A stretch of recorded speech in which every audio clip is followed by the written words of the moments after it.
Pak orë pas atentatit të ndodhur në Rril të Lezhës, ku mbeti i plagosur 30 vjeçari Sokol Daci, policia ka shpallur në kërkim 4 persona të përfshirë në ngjarje. Ata janë Geraldo Ndoka, Eliseo Ndoka dhe Kevin Ndoka, ndërsa tjetri i shpallur në kërkim është Merando Nikulaj, i cili ishte brenda në Berberhane.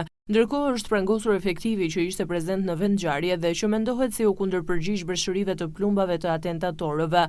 Besart Kovaçi, 24 vjeç, akuzohet për veprën penale të shpërdorimit të detyrës, ndërsa ndalimi i tij u bë me kërkesë të prokurorisë. Efektivi ishte prezent brenda në Berberhane, ku ndodhej 21 vjeçari Merando Nikulaj, që mendohet dhe se ishte shënjestra e atentatit. Ndërkohë, ndaj 4 personave të shpallur në kërkim rëndojnë veprat penale, vrasje me dashje, mbetur në tentativë dhe mbajtje pa leje të armëve. 21 vjeçari Merando Nikulaj ishte në Berberhane rreth orës 21 kur vendodhi sulmi me armë.